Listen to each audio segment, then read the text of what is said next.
আসসালামু আলাইকুম, আমি ফারজানা বলছি এন্টারটেনমেন্ট ওভারলোড 143 থেকে। কেমন আছেন আপনারা? বিকেলে বাচ্চারা প্রায় দাবি করে বা নিজেদেরও একটু মন চায় একটু কাছাকাছি যদি কোথা থেকে ঘুরে আসা যেত, একটু মন ফ্রেশ করা যেত তাহলে কেমন হয়। হ্যাঁ, ঠিক এরকমই একটা জায়গা আপনাদের নিয়ে যাচ্ছে, ঢাকার খুব কাছেই এবং খুবই কম খরচে এই জায়গাগুলোতে যেতে পারবেন বাচ্চাদের নিয়ে, ফ্যামিলি মেম্বারদের নিয়ে বা নিজেরা রিল্যাক্স হতে যেতে পারবেন। যাত্রাপথে এমন সুন্দর একটা দৃশ্য অবশ্যই দেখতে পারবেন এবং এমন শীতল একটা বাতাস আপনার গায়ে লাগবে যা আপনার মন প্রাণকে সতেজ করে দিবে। আর বেশিক্ষণ অপেক্ষা করে রাখবো না আপনাদেরকে, এই তো চলে এসেছি, এখন অটো থেকে নামার পালা। এখন আপনাদেরকে বলি এটা একটা মিনি পার্ক, আর সবচেয়ে বড় বিষয় হলো এটাতে কোনো প্রবেশ মূল্য নেই। পার্কে প্রবেশের শুরুতেই দেখতে পারবেন জিরাফ, আর জিরাফ আপনাদের স্বাগত জানাবে। তাছাড়া বাচ্চাদের তো উপচে পড়া আগ্রহ থাকবে এই জিরাফকে ছুঁয়ে দেখার জন্য। ভিতরে আরো অনেক প্রাণীর স্ট্যাচু আছে যা ভিডিওতে আপনারা দেখতে পারবেন। আরেকটা ইনফরমেশন আপনাদেরকে দিয়ে রাখি, এটা মূলত অস্থায়ী একটা পার্ক। এই জায়গাটা অনেক দিন ধরে খালি পড়ে থাকার কারণে কয়েকটা পার্ক তৈরি হয়েছে। স্থানীয় লোকেরা এটাকে বালুর মাঠও বলে থাকে। যাই হোক, কয়েক বছর ধরে এই পার্কটা আছে এবং মোটামুটি মধ্যবিত্ত এবং নিম্নবিত্ত মানুষের জন্য এটা একটা ডিজনিল্যান্ড বলা যেতেই পারে। দেখুন, এটাতে প্রায় সব কিছুই আছে। একটা বাচ্চাদের মনোরঞ্জনের জন্য, বাচ্চাদের মন খুশি করার মতো প্রায় সব কিছু আছে। শুধু বাচ্চা কেন, বড়রাও বিভিন্ন রাইড আছে, বড়রাও উঠতে পারে সেই রাইডগুলোতে। 30 টাকা থেকে 100 টাকার মধ্যে আপনারা রাইডগুলো পেয়ে যাবেন এখানে।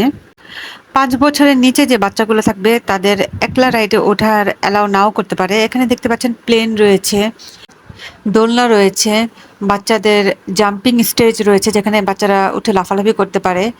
তারপর আলাদিন রয়েছে এখানে, যে আলাদিনের স্লিপার ফোমগুলো যে থাকে সেটা রয়েছে।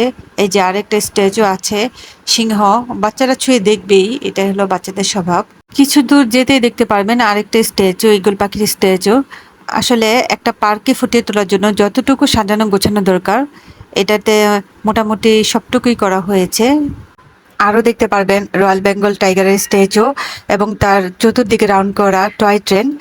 এই পার্কের খাবার দোকানগুলো সম্পর্কে আমি এই পর্বের ভিডিওতে কিছু বলবো না, তার জন্য আপনাদের অবশ্যই দ্বিতীয় পর্বের ভিডিওটি দেখতে হবে। আরও দেখতে পারবেন হাঁসের ডিজাইন করা নৌকা যেগুলো পানির মধ্যে সেট করা হয়েছে। আবারও বলছি, আপনারা 30 থেকে 100 টাকার মধ্যে রাইডগুলোর টিকিট কিনতে পারবেন। রয়েছে ব্যাটম্যানের স্ট্যাচু, বাচ্চাদের এখানেও তো তীব্র আগ্রহ অবশ্যই থাকবে, এটাকে ছুঁয়ে দেখতে হবে, এখানে ছবি তুলতে হবে। ভরপুর আনন্দের একটি জায়গা নিঃসন্দেহে বলা যাবে। একটু বাম দিকে গেলে দেখতে পারবেন একটা খেলনা দোকান রয়েছে। আপনারা আপনাদের বাচ্চাদের জন্য মোটামুটি সহজলভ্য দাম দিয়ে খেলনা কিনে দিতে পারবেন। যে টাইমে আমরা বের হয়েছিলাম মাত্র খেলনাগুলো বের করে সাজানো হচ্ছে, সন্ধ্যার পরে এই স্টোরগুলো হাউসফুল হয়ে যাবে।